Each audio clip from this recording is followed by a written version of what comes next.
Hello friends, आपके अपने YouTube channel KCC exam में आपका स्वागत है।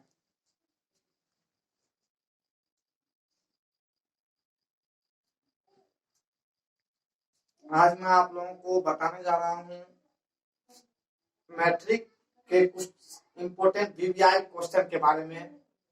जो आपको मैट्रिक में पता है कि 100 मार्क का एग्जाम होता है और 100 मैथ में जैसे कई चैप्टर होते हैं, मेंसुरेशन है, सांख्यिकी है और द्विघात बहुपद है, त्रिकोणमिति है, बहुत सारे चैप्टर है। सब चैप्टर अब किससे कितना पूछा जाता है उसके बारे में हम बताएंगे। जैसे आज हम द्विघात बहुपद के बारे में लिए, बहुपद चैप्टर लिए हैं और इससे 20 मार्क का क्वेश्चन आता है मैट्रिक में, सब्जेक्टिव और ऑब्जेक्टिव मिला करके। और उसी चीज को हम आज क्लियर करने वाले हैं एक ही वीडियो में। अगर आप इस वीडियो को देख रहे हैं तो अंत तक देखें ताकि आपको 20 मार्क्स मिले। तो अगर आप इस चैनल पे नए हैं तो इस चैनल को सब्सक्राइब करें और बेल आइकन को दबा दें और लाइक शेयर करें ताकि आने वाले वीडियो का नोटिफिकेशन आपको मिलते रहे। तो आज हम बता रहे हैं कि आपको मैट्रिक में 90 नंबर कैसे लाना है और इस वीडियो से आपको 20 मार्क मिलेगा, इसका 100% गारंटी है। तो पहले है हम इसमें कुछ पॉइंट दिए हुए हैं, इस पॉइंट में हम बता रहे हैं। पहला पॉइंट है 1 नंबर में, द्विघात बहुपद का घात माइनस ऋणात्मक में नहीं होता है। द्विघात बहुपद है उसका आपको क्वेश्चन 4 गो ऑप्शन दे देगा, ए बी सी और डी करके। चारों ऑप्शन में मान के चले रहेगा दिया हुआ और उसमें क्वेश्चन पूछेगा कि निम्नलिखित में कौन बहुपद है, निम्नलिखित में कौन बहुपद नहीं है, ऑब्जेक्टिव में। तो आप अगर इस कॉन्सेप्ट को आप ये नोट और पॉइंट जो दिए हैं इसको अगर याद कर लेते हैं तो आपका ऑब्जेक्टिव क्वेश्चन तुरंत सॉल्व हो जाएगा। जैसे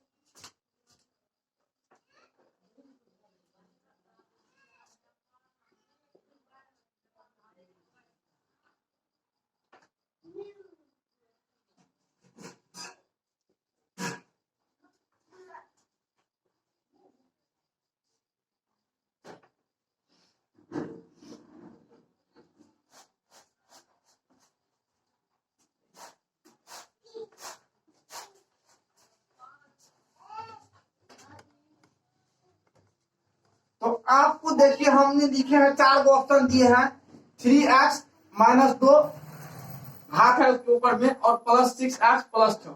आपको क्वेश्चन कर रहा है कि निम्न द्विघात, यहाँ पॉइंट है द्विघात बहुपद का घात ऋणात्मक में नहीं होता है। अगर ऐसा ऑप्शन है निम्नलिखित में कौन बहुपद है, अगर वहां इस टाइप का ये 4 गो ऑप्शन है, एक माइनस में है और घात, तो ये द्विघात बहुपद नहीं होगा। आपको कहना है कौन बहुपद है खोजना है तो आप उसको खोजेंगे। उसके बाद है दूसरा पॉइंट है द्विघात बहुपद का चर रूट में नहीं होता है, ये नेगेटिव है, ये वर्ड नेगेटिव है, ये द्विघात बहुपद नहीं। तो यहाँ देखिए 6x है, x ABCD जो भी होता है वो अचर पद होता है और संख्या अचर होता है, तो ये रूट में है तो ये भी बहुपद नहीं है। उसके बाद फिर तीसरा पॉइंट है द्विघात बहुपद का चर बट्टे में नहीं होता है। जैसे ये 3x² माइनस 5 बट्टे x प्लस 4 है, तो ये 5 बटे x जो है ये 5x बट्टे में है, ये बहुपद नहीं होगा, नेगेटिव है। उसके बाद इसमें बच गया 6x² माइनस 5x प्लस 6 है, तो ये द्विघात बहुपद होगा। अगर क्वेश्चन का निम्नलिखित में कौन बहुपद है तो ये तीनों तो नेगेटिव है, तो ये इसका सही होगा। कभी क्वेश्चन सब 3 को सही दे देगा, उसमें 3 और एक गलत दे देगा, कहेगा निम्नलिखित में कौन बहुपद नहीं है, तो वहां भी एक गलत जो है उसको चुन करके आपको ऑप्शन करना है। तो तीसरा पॉइंट तक यह है। चौथा पॉइंट है विवेचक, विविक्तर या डी। कभी कह देगा जैसे समीकरण है 3x² माइनस 6x प्लस 6 बराबर 0 दे करके कह देगा निम्नलिखित का विवेचक ज्ञात करें या विविक्तर ज्ञात करें, ऑप्शन में रहेगा डी या डी ज्ञात करें। तो कुछ भी ज्ञात करना है तो विवेचक, विवेक्तर या डी। डी बराबर सूत्र होता है b² माइनस 4ac। अब b का मान यहाँ 6 है, माइनस 6, तो माइनस 6 पे स्क्वायर कर देंगे, माइनस 4 और गुना a का मान कितना है 3 है, 3 दे दिए और c का मान प्लस 6 है तो 6 दे दिए। तो 6 को अगर हम मल्टीप्लाई करेंगे स्क्वायर है तो माइनस माइनस प्लस 6 कितना होता है 36 होता है, और माइनस यहाँ है प्लस माइनस 4 या 12 छक्के या यहाँ 3 दे देते हैं, समीकरण में, तो 12 या 36, तो 36 में से 36 घटा गया तो क्या हो गया, 0 हो गया। अब इस बात पे एक और पॉइंट हमको याद आता है कि कभी क्वेश्चन कह देगा डायरेक्ट आपको कि यदि किसी द्विघात बहुपद का विवेचक शून्य है तो उसमें पी क्यू कुछ भी दे देगा, उसका मान कहेगा ज्ञात करने के लिए, या कहेगा कि जैसे द्विघात बहुपद बराबर 0 होता है, या इसका शून्य क्या होगा, वास्तविक तथा समान होगा या वास्तविक तथा असमान होगा या कुछ भी नहीं होगा। तो आप लोग याद कर लीजिएगा, यदि द्विघात बहुपद यानी डी बराबर या विवेचक या विवेक्तर बराबर 0 होगा तो उसका मूल या शून्य वास्तविक तथा समान होगा। अगर 0 निकल गया तो ऑप्शन दे देगा और कहेगा इसमें वास्तविक तथा समान, वास्तविक तथा असमान या कुछ भी नहीं। समीकरण दिया रहेगा, उसका बोलेगा निकालने के लिए डी, तो देख लीजिएगा अगर डी बराबर 0 निकला तो उसका मूल वास्तविक तथा समान होगा, बराबर होगा। अगर डी बराबर प्लस में 1 2 3 4 5 कुछ भी यहाँ निकल गया तो उसका मूल वास्तविक तथा असमान होगा। यदि माइनस में आ गया तो उसका मूल कुछ भी नहीं होता है। तो इससे भी एक ऑब्जेक्टिव क्वेश्चन बनता है 100%, जो याद रखिएगा। उसके बाद है मूल या शून्य या एक्स ज्ञात करें। तो मूल और शून्य ऑब्जेक्टिव और सब्जेक्टिव दोनों में आता है। ऑब्जेक्टिव में 1 मार्क मिलता है और सब्जेक्टिव में 3 मार्क मिलता है। तो अगर मूल या शून्य या एक्स कहेगा निकालने के लिए तो आप अगर ऑब्जेक्टिव बनाइएगा तो सीधा ये सूत्र लगा दीजिएगा, ये डी नहीं निकालना। अगर सब्जेक्टिव बना है तब डी निकालना। तो इसी समीकरण पे हम शून्य एक्स बराबर सूत्र लिखते हैं, क्या है, minus B plus minus root D, क्योंकि डी निकाले हुए हैं, अब बटे 2a। तो बी का मान कितना है, -6, और यहाँ माइनस इसके आगे है तो ये भी दे दिए, ये भी, और 6।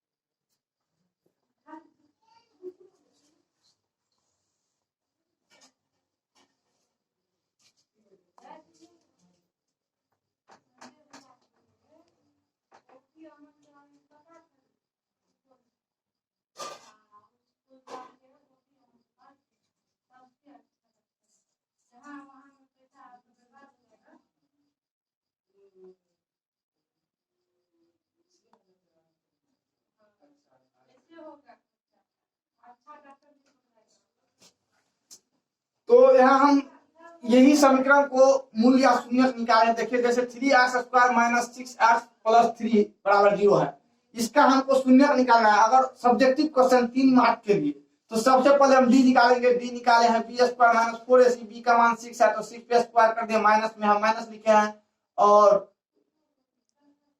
उसके बाद 4ac, 4 का तो सूत्र में है, और a का मान 3 और c का मान +3।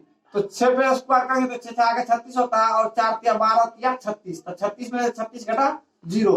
अब यहाँ हमको मूल, कभी कहता है मूल ज्ञात करें तो मूल बराबर लिख देंगे, और शून्य करके ज्ञात करें शून्य बराबर लिखेंगे, एक्स कर रहा है हम एक्स बराबर लिखे तो -b plus minus root D, जो रूट डी निकाले हुए थे, बटा 2a। तो -b माइनस पहले भी है सूत्र में, और ये भी माइनस में, 2 माइनस आ गया तो एक कोष्ट में एक साथ 2 चीज नहीं रहता है, कोष्ट में लिए। अब प्लस माइनस और डी का मान 0 यहाँ लिख दिए। अब माइनस और माइनस 2 ठो हो गया तो ये इंटू गुना होता है, तो यहाँ प्लस हो गया तो 6 लिख दिए, फिर प्लस माइनस, यहाँ रूट 0, अगर 0 का रूट 0 ही होता है। फिर लिखेंगे प्लस धन चिन्ह रखने पर, और कोमा देके माइनस में चिन्ह रखने पर। तो 6 और प्लस 0 एक बार बटे 6, और 6 माइनस 0 बटे 6 के, 6 में 0 जोड़ेंगे 6, और 6 में से 0 घटाएंगे 6 होगा, तो 6 बटे 6 है, 6 बटे 6, तो इसको काट करके। तो हम अभी बताए थे कि यदि d बराबर 0 होगा तो उसका मूल या शून्य बराबर होगा। तो यहाँ देखिए हमको दोनों का मान बराबर निकला है। अब तीसरा क्वेश्चन फिर आता है सब्जेक्टिव या ऑब्जेक्टिव में, छठा पॉइंट है मूलों का योग। मूलों का योग कहेगा ज्ञात करने के लिए, कभी कह देगा मूलों का गुणनफल ज्ञात करने के लिए। तो मूलों का योग बराबर होता है alpha plus beta, alpha plus beta बराबर -b बटे, या कभी कह देगा अल्फा प्लस बीटा ज्ञात करें तो अल्फा प्लस बीटा बराबर -b बटे। तो ये b का मान ये हुआ, a का मान ये हुआ। तो जैसे अगर मूलों का योग कहेगा ज्ञात करने के लिए इसका, तो -b बटे, यानी b का मान लिख देंगे माइनस है तो माइनस दे दिए, यहाँ सूत्र में भी माइनस रहेगा। ए का मान 3 है, 3 दे दिए, माइनस माइनस प्लस 6/3, 3 दूनी 6। तो यहाँ 2 होगा, इसका मूलों का योगफल कितना निकलेगा? 2 निकलेगा।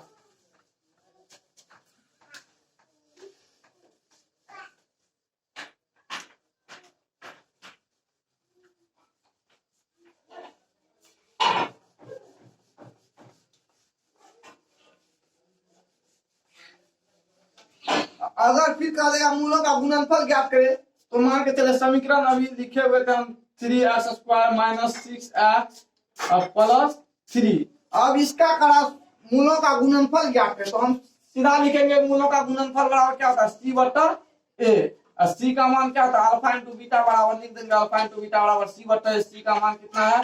3 और a का मान 3, तो 3/3 1 से कट के 1 इसका आंसर हो जाएगा। ठीक है, उसके बाद आएगा द्विघात बहुपद बराबर, कभी कह देगा मूलों का योगफल दे देगा निम्नलिखित में, या दे देगा कि किसी बहुपद का योगफल -4 और गुणनफल 4 है दिया हुआ, तो इसका द्विघात बहुपद निकाल। तो द्विघात बहुपद बराबर सूत्र लिखेंगे जैसे x² minus alpha plus beta into x plus alpha into beta. तो यहाँ x का मान क्या हम इसी पे बना देते हैं, जैसे x² लिखेंगे माइनस अल्फा प्लस बीटा बराबर, जैसे पहले योगफल होता है बाद में गुणनफल, -4 ले लेंगे, -4 इंटू एक्स प्लस ये अल्फा इंटू बीटा, इसको मान लेते हैं यहाँ 4, तो x² minus minus plus 4x plus 4, इसका ये द्विघात बहुपद, ये इसका आंसर आ जाएगा इस तरह से। और इसमें जैसे 9 नंबर पॉइंट पे 7x² प्लस 6x प्लस 10 बराबर 0, तो ये a बराबर इसका ये x² गुणज a बराबर होता है, x का गुणज का मान b होता है, और अचर पद जो a b यानी संख्या 0 से लेकर के अनंत है वह c मान होता है। तो ये याद रखना। अब आप लोगों को हमने अभी द्विघात बहुपद के बारे में बता दिए हैं, इसमें अगर कोई दिक्कत या कठिनाई हो तो आप कमेंट बॉक्स में पूछ सकते हैं, और आने वाले अगले चैप्टर हम बताएंगे एपी बताएंगे, जिसमें 10 या 7 मार्क पूछता है, तो उसके लिए आने वाले वीडियो को आप देखेंगे, और इस वीडियो को लाइक कर लेंगे। अगर इस चैनल पे नए हैं तो इस चैनल को सब्सक्राइब करें, ताकि आपको आने वाले नोटिफिकेशन मिलते रहे। और 14 फरवरी तक मैंने 5-6 वीडियो डालने का प्रयास कर रहा हूं, और आपको मैथ में कम से कम जिससे 90 नंबर आ जाए, इसकी फुल गारंटी है। थैंक्स।